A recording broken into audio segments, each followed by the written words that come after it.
أشهد أن لا إله إلا الله وحده لا شريك له وأشهد أن محمدا عبده ورسوله أما بعد فأعوذ بالله من الشيطان الرجيم بسم الله الرحمن الرحيم الحمد لله رب العالمين الرحمن الرحيم مالك يوم الدين إياك نعبد وإياك نستعين اهدنا الصراط المستقيم صراط الذين أنعمت عليهم غير المغضوب عليهم ولا الضالين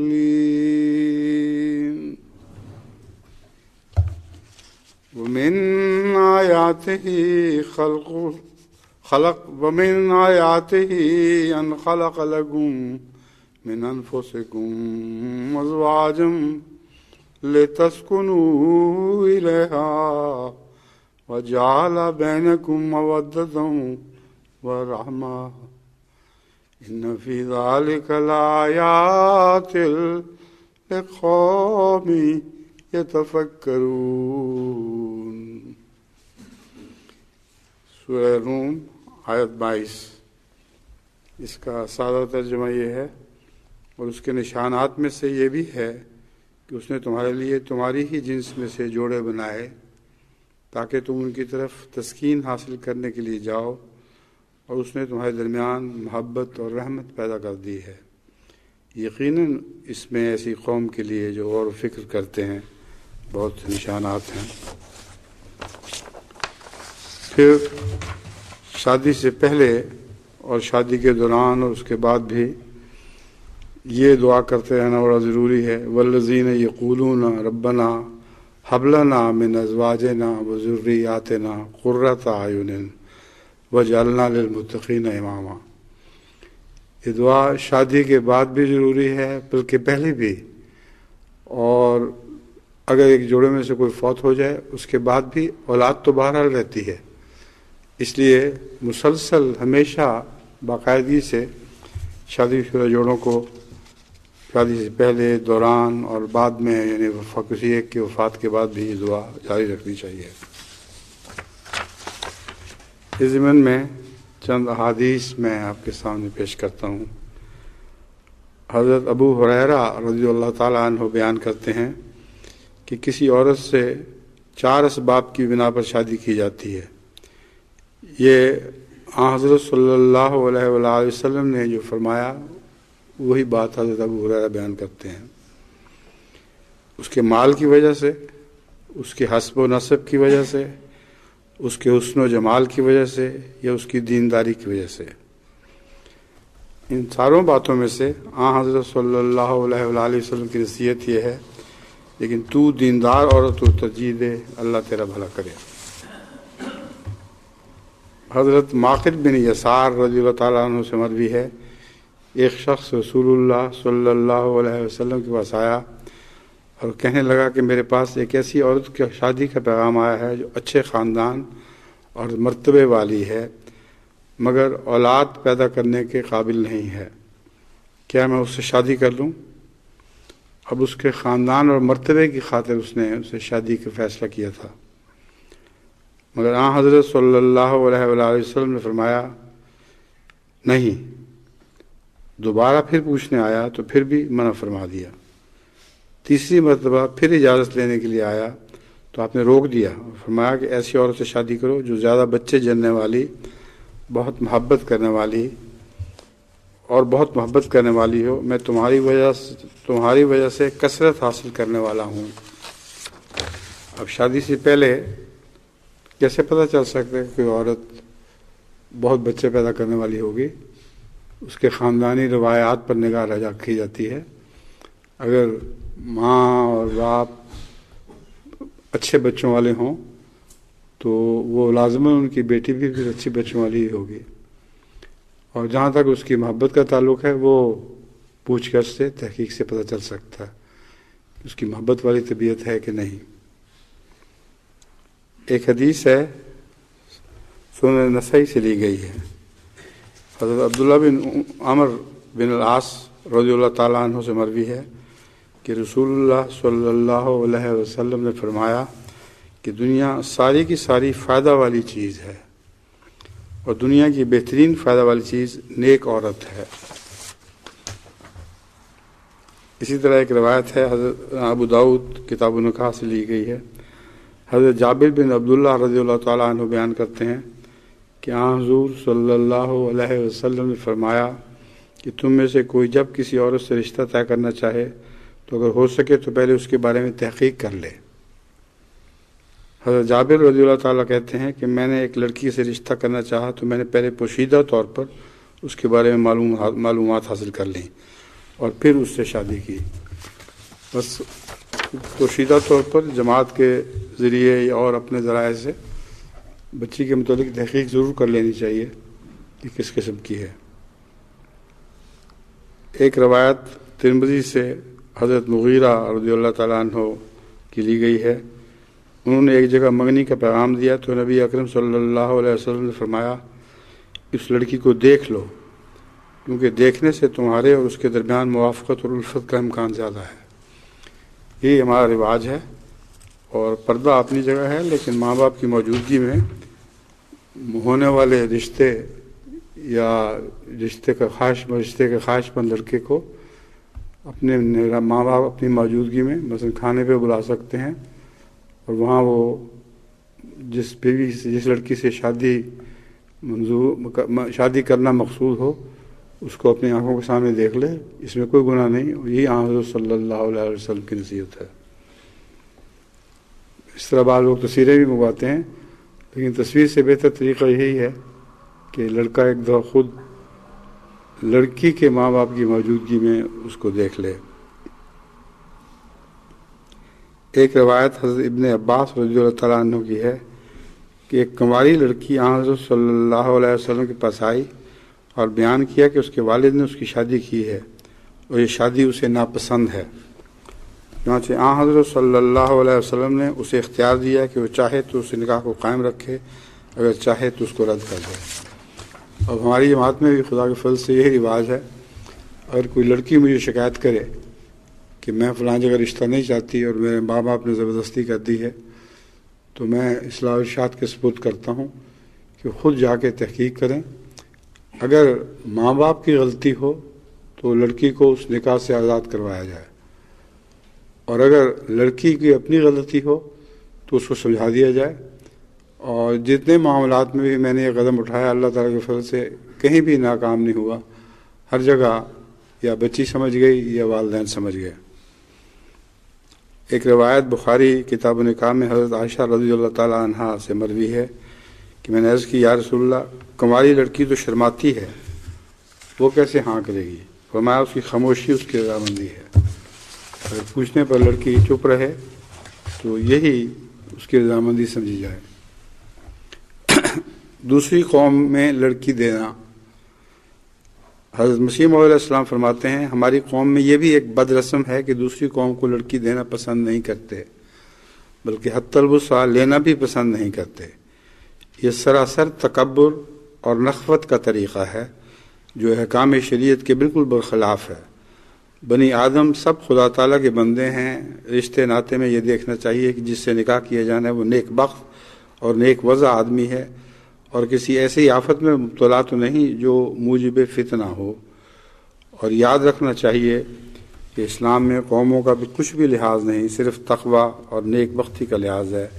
اللہ تعالیٰ فرماتا ہے ان اکرمکم عند اللہ اتقاکم، ان تم میں سب سے زیادہ معزز وہ شخص ہے جو سب سے زیادہ نیک ہو۔ غیر سید کا سید زادی سے نکاح کرنا، خود حضرت مسیح موعود علیہ السلام کی بھی شادی آپ مغل تھے، سیدوں میں ہوئی اور سیدوں کی بہت اعلیٰ گھرانے میں ہوئی۔ حضرت مسیح موعود علیہ السلام فرماتے ہیں ایک شخص نے حضرت اقدس مسیح موعود، یہ روایت ہے، ایک شخص نے حضرت اقدس مسیح موعود علیہ السلام کی خدمت میں سوال پیش کیا کہ غیر سید کو سیدانی سے نکاح کرنا جائز ہے یا نہیں؟ فرمایا اللہ تعالیٰ نے نکاح کے واسطے جو محرمات بیان کیے ہیں ان میں کہیں یہ نہیں لکھا کہ مومن کے واسطے سیدزادی حرام ہے۔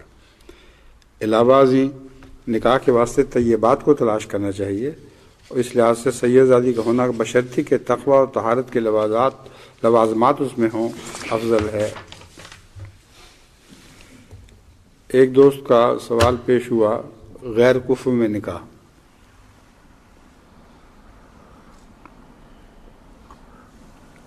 یہ کفر کا مسئلہ بھی کافی پیچیدہ ہے اور خوب غور سے سمجھنا چاہیے۔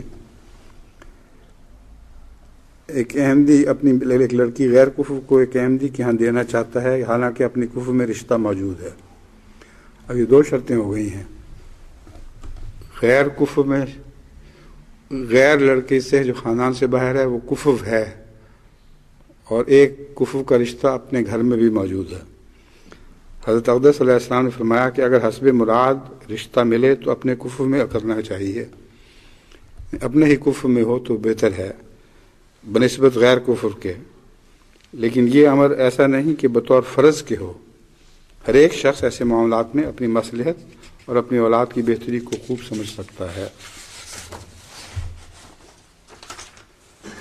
اب ہمارے ہاں یہ بھی ایک رواج پڑ گیا ہے کہ بیوہ عورت ساری عمر بیٹھی رہے اور شادی نہ کرے۔ یہ حضرت صلی اللہ علیہ وآلہ وسلم کی سنت اور ارشادات کے خلاف ہے۔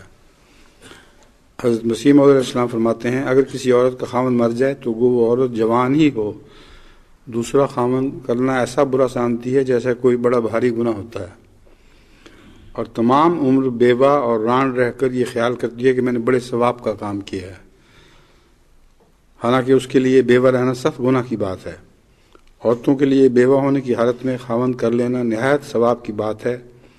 ایسی عورت حقیقت میں بڑی نیک بخت اور ولی ہے جو بیوہ ہونے کی حالت میں برے خیالات سے ڈر کر کسی سے نکاح کر لے اور نابکار عورتوں کے لعن طعن سے نہ ڈرے۔ ملفوظات میں یہ عبارت درج ہے، سوال پیش ہوا کہ ایک احمدی لڑکی ہے جس کے والدین غیر احمدی ہیں، والدین اس کی ایک غیر احمدی کے ساتھ شادی کرنا چاہتے تھے اور لڑکی ایک احمدی کے ساتھ کرنا چاہتی تھی۔ والدین نے اصرار کیا، عمر اس کی اسی اختلاف میں 22 سال تک پہنچ گئی۔ اب آج کل تو 35 سال کی لڑکیاں ہو جاتی ہیں، اور اس وقت اندازہ کریں حضرت مسیح علیہ السلام کو لکھا گیا کہ اتنی بڑی ہو گئی کہ اس کی عمر 22 سال تک پہنچ گئی۔ لڑکی نے تنگ آ کر والدین کی اجازت کے بغیر ایک احمدی سے نکاح کر لیا۔ نکاح جائز یا ناجائز؟ حضور نے فرمایا نکاح جائز ہوا۔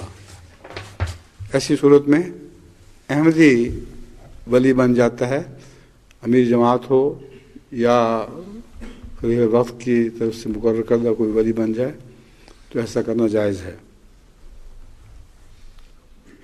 برائے رشتہ بعض تجاویز میں آپ کے سامنے رکھتا ہوں۔ بیوگان اور مطلقہ خواتین جو جوان ہیں ان کو دوبارہ رشتے کی توجہ دلائی جائے۔ مطلقہ اگر جوان نہ رہے، بوڑھی ہو چکی ہو، تو پھر اس پہ دوبارہ شادی کرنا فرض نہیں ہے۔ پھر فرماتے ہیں باہر رشتہ کرنے کے خواہش مند لڑکوں کو اعلیٰ فنی تعلیم حاصل کرنے کی طرف توجہ کرنی چاہیے، خصوصاً کمپیوٹر کی تعلیم میں۔ یہ حضرت مسلم کا ارشاد نہیں ہے، یہ میں نے اپنے لیے نوٹ لکھا تھا۔ باہر رشتہ کرنے کے خواہش مند لڑکوں کو اعلیٰ فنی تعلیم حاصل کرنے کی طرف توجہ کرنی چاہیے، خصوصاً کمپیوٹر کی تعلیم MS سی یا BSc وغیرہ معیار کی ہو۔ اب جب سے میں نے رشتے ناطے پر زور دیا ہے میرے سامنے یہ مسائل پیدا ہو گئے ہیں۔ اس سے پہلے تو میں ہرگز، جس انگریزی میں کہتے ہیں 10 فٹ پول سے بھی نہ پکڑوں اسی رشتے کو، میں ہرگز رشتے ناطے کے بارے میں کوئی مشورہ نہیں دیا کرتا تھا۔ مگر جب سے اللہ تعالیٰ کا حکم ہوا ہے اس وقت سے میں دوبارہ دخل دے رہا ہوں، اور میں دیکھ رہا ہوں کہ اس طرف بہت توجہ کی ضرورت ہے۔ رشتے ناطے کے مسائل بہت گمبھیر ہیں، اور حضرت مسیح موعود علیہ السلام نے بھی ایک رجسٹر اپنے پاس خود اپنی تحویل میں رکھا ہوا تھا، اور رشتے ناطے لڑکوں اور لڑکیوں کے اس سے دیکھ کے خود تجویز کر دیا کرتے تھے۔ اس لیے اس سنت کو بھی جاری رکھنے کے لیے اور اللہ تعالیٰ کے حکم کی خاطر میں نے دوبارہ رشتے ناطے میں کام شروع کر دیا ہے، اور یہ اللہ تعالیٰ کا بڑا احسان ہے کہ کام تو اس کے کہنے سے ہے اور کروا خود ہی رہا ہے، اور جو رشتے بھی اللہ کروا رہا ہے اس دوران بہت اچھے ہو رہے ہیں، اور بعض بالکل بظاہر ناممکن رشتے تھے، بڑی عمر کی ہو چکی تھیں یا بڑی عمر کا لڑکا تھا، اللہ تعالیٰ کے فضل سے ٹھیک ہو گئے۔ لیکن بیرون ملک مقیم لڑکیوں کو پاکستان سے مناسب رشتے مل سکتے ہیں، اگر وہ اپنے معیار کو زیادہ اونچا نہ بنائیں تو وہیں ان کی شادی وقت کے اوپر اچھی جگہ ہو سکتی ہے۔ میرے اس بیان کو غلط سمجھنے کے نتیجے میں مشکل یہ پیدا ہو گئی ہے کہ لوگ سب وہاں سے لڑکیوں اور لڑکوں کے قواعد بھیج رہے ہیں۔ لڑکے کے متعلق لکھتے ہیں کہ 10ویں پاس ہے یا FA ہے یا 12ویں فیل کہتے ہیں، اور لڑکا بہت اچھا ہے، بڑا خوبصورت ہے، اب آپ نے کہہ دیا فوراً اس کا باہر رشتہ کروا دیں۔ اس طرح لڑکیوں کا حال ہے۔ تو میں نے کب کہا تھا کہ میں ہر ایک کا انگلستان میں رشتہ کراؤں گا؟ یہ بالکل غلط فہمی ہے، میں نے ہرگز کبھی یہ نہیں کہا۔ پاکستان میں رشتے ناطے کا انتظام بہت بہتر بنا دیا گیا ہے، اور اس وقت غالباً حافظ مظفر بھی اس کام پہ بہت اچھا کام کر رہے ہیں، رشتے ناطے کا شعبہ بھی ہے۔ تو زیادہ لمبی خواہشیں نہ کیا کریں، زیادہ اونچے معیار نہ دیکھیں، بچی کو وقت پر رخصت کرنا بہتر ہے اس کے لیے، ورنہ اس کی زندگی خراب ہوگی اور اس کے ذمہ دار ماں باپ ہوں گے۔ عمراء کو چاہیے کہ ذیلی تنظیموں، انصار اللہ، لجنہ حمایت اللہ وغیرہ کے ذریعے بھی رشتہ ناطے کے کام میں کوشش کریں۔ اب رشتے ناطے کے سلسلے میں جو مسائل درپیش ہیں مجھے، اس میں ایک تو یہ ہے کہ احباب لڑکوں کے قوائف نہیں دیتے، جب لڑکیوں کے قوائف دے دیتے ہیں، لڑکوں کی اپنی مرضی سے اور لڑکیاں میرے ذمہ۔ یہ تو انصاف کی بات نہیں ہے۔ اپنے لڑکوں کو بھی قوائف دیا کریں اور لڑکیوں کے بھی دیا کریں، اور اس سلسلے میں مجھے سہولت بھی ہو جائے گی ان کے رشتے تلاش کرنے میں۔ لڑکوں کے والدین ان کی شادی کی پرواہ نہیں کرتے، جبکہ لڑکا شادی کی عمر کو پہنچ کر اپنے پاؤں پر کھڑا بھی ہو چکا ہوتا ہے۔ وہ دیر کرتے رہتے ہیں کہ لڑکے کا کیا ہے، لڑکے کا کیوں نہیں ہے، لڑکے کا بھی جلدی شادی ہونی چاہیے۔ میرا تجربہ ہے کہ اگر شادیاں جلدی کروائی جائیں تو لڑکا بھی دیر تک جوان رہتا ہے اور لڑکی بھی دیر تک جوان رہتی ہے۔ اب لڑکے کے باہر جانے کے شوق میں بیرون رشتے طلب کرتے ہیں، وہ میں نے بیان کر ہی دیا ہے کہ لڑکے کے قوائف ایسے ہوتے ہیں کہ کوئی بیرونی لڑکی اس کو قبول کر ہی نہیں سکتی۔ یہاں بھی ملاقاتوں کے دوران مجھے ایسے لڑکے ملتے ہیں جو دبی زبان سے یہاں شادی کی خواہش مند ہیں۔ اب اس پہ تو مجھے کوئی اعتراض نہیں کہ وہ ٹیکسی چلاتے ہیں، میں تو خود بھی اس کو ایک معزز پیشہ قرار دیا ہے، ہاتھ کی کمائی ہے، جائز ہے، ایمانداری کی بات ہے۔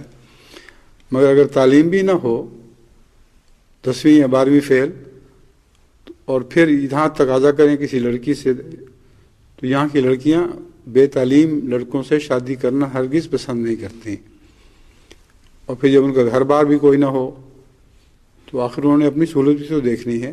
اسی کا نام کفر ہے۔ وہ اگر اچھے حالات میں پلی بڑھی ہیں تو لڑکا بھی کچھ ایسا ہونا چاہیے جو ان کے کفر کے مطابق ہو۔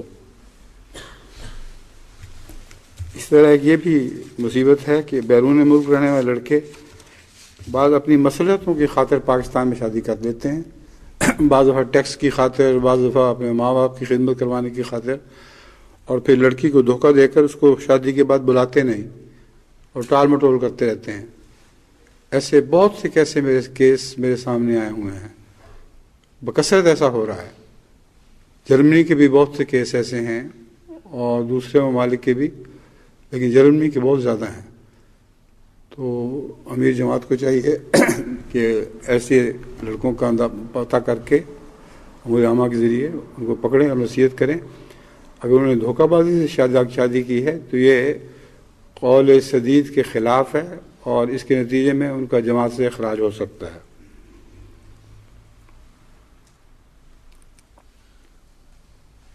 اس سے نقصان ایک یہ بھی ہے کہ پھر احمدی لڑکیاں بیچاری کہاں جائیں گی. ہاں، لڑکے جو غیر جماعت میں شادی کر لیتے ہیں خود ہی، غیر جماعت لڑکی سے شادی کرنا جائز ہے، اس پہ ان پہ تعزیر کوئی نہیں، مگر جو غیر احمدی لڑکیوں سے شادی کرتے ہیں اس کے دو نقصان اٹھاتے ہیں. ایک تو یہ کہ وہ اپنی اولاد کی طرف کی خیال نہیں کرتے، اولاد کی طرف نظر نہیں رکھتے. غیر احمدی لڑکی سے یا غیر مسلم لڑکی سے شادی کی جائے تو شادی تو جائز ہوگی مگر اولاد اکثر تباہ ہو جاتی ہے. اور ایک اور ظلم یہ بھی کرتے ہیں کہ بعض لڑکیاں غیر احمدیوں میں شادی کرتی ہیں. پاکستان سے بکثرت ایسی اطلاعیں مل رہی ہیں اور وہ اپنی خاطر شادی کر کے تو ماں باپ کے لیے مصیبت کھڑی کر دیتی ہیں. بعض ماں باپ بیچ میں شامل ہوتے ہیں، ان کو تو سارے خاندان کو ہی مقاطعہ تو نہیں مگر آج کل اخراج کی سزا دی جاتی ہے. مگر اکثر دیکھا ہے کہ وہ لڑکیاں پھر روتی پیٹتی ضرور گھر واپس آیا کرتی ہیں. شاید ہی کوئی شادی ایسی ہو جو کامیاب ہو، اور کامیاب کا مطلب یہ ہے کہ اس دنیا میں بھی ذلیل اور آخری دنیا میں بھی. لیکن جو ناکام ہوتی ہیں کم سے کم وہ لڑکیاں آخر گھر آ کے روتے پیٹتے اپنا دینی مستقبل تو سنوار لیتی ہیں.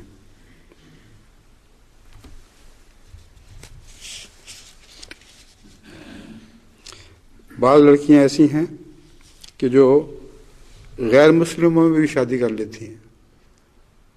میرے علم میں ایسے معاملات ہیں کہ کسی نے سکھ سے شادی کر لی، کسی نے دیریا سے شادی کر لی، کسی نے ایک شادی کی ہندو سے جس کے گھر میں بت پرستی تھی اور بت رکھے ہوئے ہوتے تھے. تو ایسی لڑکیوں کو تو پھر کوئی مستقبل نہیں ہے. اور میرے علم میں ہے کہ وہ بہت ہی ناکام موت مرتی ہیں، دکھوں کی موت خود بھی مرتی ہیں اور خاوند بھی ایک بہت ہی دردناک موت مرتا ہے. مگر یہ واقعات پرانے ہو چکے ہیں، میں ان کو دہرانا نہیں چاہتا. مگر ایک بات جو میں سلسلے میں نصیحت کے طور پر کہتا ہوں کہ اگر ایک لڑکی ایک غیر احمدی لڑکی کے ساتھ، لڑکے کے ساتھ خراب ہو جائے، مکفر مکذب کے ساتھ بھاگ جائے، تو اس کا یہ مطلب نہیں ہے کہ اس کی بہنیں اگر نیک ہوں تو ان سے بھی شادی نہ کی جائے. یہ مسئلہ ہمارے ہاں درپیش ہے. حالانکہ قرآن کریم میں اللہ تعالیٰ فرماتا ہے لا تزر وازرۃ وزر اخری. اگر سارا خاندان ہی گندا ہو تو صاف پتہ چل جاتا ہے، ہرگز وہاں شادی نہ کریں. لیکن اگر ماں باپ پاک ہوں اور ان کی بیٹیاں پاک ہوں اور کوئی ایک بیٹی خراب ہو گئی ہو تو اس کی وجہ سے باقی پاکیزہ بہنوں سے شادی نہ کرنا بہت بڑا گناہ ہے اور زیادتی ہے. اور قرآن کریم کے اس ارشاد کے خلاف ہے کہ لا تزر وازرۃ وزر اخری. کوئی بوجھ اٹھانے والی کسی دوسرے کا بوجھ نہیں اٹھائے گی. بعض دفعہ ماں باپ بہت نیک ہوتے ہیں اور ان کی اولاد خراب ہو جاتی ہے، بعض دفعہ بیوی کی وجہ سے، بعض دفعہ کسی اور وجہ سے، بعض دفعہ ماں اور باپ دونوں بہت نیک ہوتے ہیں. انبیاء کی بیویاں بھی تو خراب بتائی گئی ہیں قرآن کریم میں، انبیاء کے لڑکے بھی تو خراب بتائے گئے ہیں. تو انبیاء سے بہتر کوئی اپنے بچوں کی کیسی تربیت کر سکتا ہے؟ لیکن جن بچوں کی اچھی تربیت ہو اور وہ نیک اور پاک باز ہوں، کسی بد تربیت والے یا تربیت اچھی ہو مگر وہ قبول نہ کیا اس نے، اس کی بے باکی اور بے حیائی کی وجہ سے ان نیک بچیوں کو محروم کر دینا رشتوں سے، یہ بہت بڑا گناہ ہے اور ایسا انسان جواب دہ ہوگا اللہ تعالیٰ کے سامنے. اب بیرون ملک شادی کے لیے آج کل جیسا کہ میں نے بیان کر دی ہے پہلے بھی بہت خواہش ہے اور مجھے حوالے شادی کے دیتے ہیں کہ آپ نے یہ کہا تھا، یہ کہا تھا، ہماری لڑکی اور لڑکے کو فوراً باہر بلا لیں۔ یہ باہر بلانے کا میں نے کہیں نہیں کہا تھا، مجھے بھی یاد نہیں۔ ہاں، جو ایسے لڑکے ہوں جو اچھے قوائف رکھتے ہوں، ان کے ذریعے ان کو باہر بھی بلایا جا سکتا ہے اور یہاں بھی لڑکیوں کی شادی کے مسائل حل ہو سکتے ہیں، یہ ایک الگ مسئلہ ہے۔ اور روزگار کے سلسلے میں کوشش کرنا رشتوں سے منسلک نہیں ہے، وہ ہمارا ایک الگ محکمہ ہے، امور عامہ ہے، اور بہت سے شعبے ہیں، ان کے ذریعے ہم کوشش کرتے ہیں کہ جن کے پاس کام نہیں ہے ان کو کام دلوا دیا جائے۔ اور بعض دفعہ شادی کے نتیجے میں بھی یہ واقعہ ہو جاتا ہے، اور ان کو آپس میں گڑبڑ نہ کریں۔ جو کام کی تلاش ہے وہ الگ بات ہے، اور جو باہر کام کرنا چاہتے ہیں ان کے لیے ضروری ہے کہ ایسی فیلڈ میں کام اچھا سیکھیں، مثلا کمپیوٹر ہے جس کے ذریعے ان کو یہاں باہر اچھی نوکری مل سکتی ہو۔ اگر ایسا ممکن ہو تو یقیناً ان کے لیے یہاں سے اچھی لڑکی بھی تلاش کی جا سکتی ہے۔ بعض والدین اپنی بچیوں کی عمریں برباد کر دیتی ہیں کہ چھوٹی ہے ابھی، اور بعض ان سے کام لیتے ہیں اس لیے کہ چھوٹے بچوں کی تربیت، ان کے تعلیمی اخراجات پورے کیے جا سکیں۔ یہ بھی بہت بڑا گناہ ہے، کسی بڑی لڑکی کو بیچاری کو قربانی کا بکرا بنایا جائے۔ بعض بہنوں نے مجھے خط لکھا ہے اپنی بڑی بہن کے متعلق کہ ہمارے ماں باپ نے اس بیچاری پہ یہ ظلم کیا ہے کہ ہماری خاطر اس سے کام لیا ہے سارا، وہ تعلیم یافتہ تھی، اور اب بھی رشتہ آیا ہوا ہے اور وہ نہیں کر رہا ہے۔ تو میں نے بڑی سختی سے ان کو ہدایت کی ہے، آگے مانے نہ مانے خدا تعالیٰ کو جواب دہ ہوں گے، کہ جب ایک رشتہ اچھا آیا ہوا ہے تو فوراً کر دیں اس کی شادی۔ اسی طرح بعض لوگ اپنے معیار سے اونچا چاہتے ہیں، بعض لڑکیاں بڑی ہو رہی ہیں اور معیار سے اونچا رشتے کی تمنا میں بیٹھی رہتی ہیں۔ اپنا معیار بھی تو دیکھیں کیا ہے، اسی کے مطابق رشتہ بھی قبول کریں۔ اور بعض جگہ یہ ظلم ہو رہا ہے کہ خدا تعالیٰ نے ولی تو باپ کو بنایا ہے، لیکن ماں وہاں باپ کے اوپر سوار ہوتی ہے، اور لڑکیاں بھی ماں کی طرفداری کر رہی ہیں۔ اور ایسی لڑکیاں سوائے اس کے گھر بیٹھی بوڑھی ہو جائیں، اور ان کا کیا علاج کیا جائے؟ اونچے معیار بنائے ہوئے ہیں، آخر اگلی نے بھی تو معیار دیکھنا ہے، جس نے لڑکی ڈھونڈنی ہے وہ بھی تو کوئی معیار چاہتا ہے۔ تو یہ یک طرفہ معیار کا، جو اونچے معیار کا مطالبہ ہے، یہ بہت بڑا گناہ، بلکہ ہماری شادی کے رشتوں میں بہت بڑی ایک لعنت ہے، اس کو ختم کرنا چاہیے۔ اور ولی خدا نے ماں کو نہیں بنایا، ولی باپ کو بنایا ہے، اس لیے باپ جہاں شادی کرنا چاہتا ہے ماں کو چاہیے ہرگز دخل اندازی نہ کرے، اور اپنی بیٹیوں کو بھی سمجھائے کہ باپ آخر تمہارا دشمن نہیں، خدا نے اس کو ولی مقرر کیا ہے، جس جگہ بھی وہ چاہتا ہے وہاں شادی کر لو، ورنہ بیڑی میں بیٹھی بیٹھی بوڑھی ہو جاؤ گی اور کوئی تمہیں نہیں پوچھے گا۔ تو یہ مختصر رشتے ناطے کے متعلق ہدایات تھیں جو میں سمجھتا تھا اس زمانے میں بڑی ضروری ہیں، کیونکہ اللہ کے حکم کے تابع میں رشتے ناطے کا انتظام کر رہا ہوں، اور یہ ساری دقتیں مجھے درپیش ہیں۔ میں امید رکھتا ہوں کہ انشاءاللہ احباب جماعت پورا تعاون فرمائیں گے، اور اللہ کے فضل کے ساتھ جماعت کے رشتوں کے مسائل بڑی تیزی سے حل ہوں گے۔ ضمن میں یہ بتا رہا ہوں کہ یہ رشتوں کے کام سارے اللہ خود ہی کر رہا ہے۔ اس کثرت سے بظاہر غیر ممکن رشتے ہو رہے ہیں کہ عقل دنگ رہ جاتی ہے۔ تو میں مثال دیا کرتا ہوں، ایک انسان بعض دفعہ اپنے بچے کو بوجھل چیز اٹھانے کے لیے کہتا ہے، اور دوسری طرف سے خود پائے کو ہاتھ ڈال کے اس بوجھل چیز کو اٹھا رہا ہوتا ہے۔ میرے اللہ کا بھی یہی سلوک ہے، کام سارے خود بناتا ہے اور بظاہر حکم مجھے ہے کہ تم کرو۔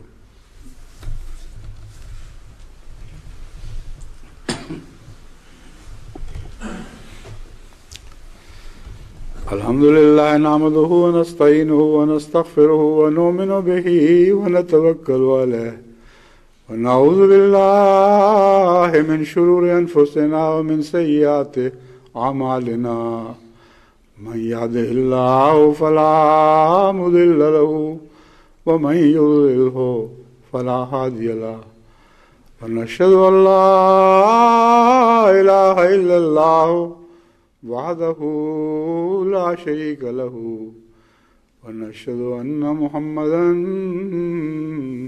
عبده ورسوله عباد الله رحمكم الله إن الله يأمر بالعدل والإحسان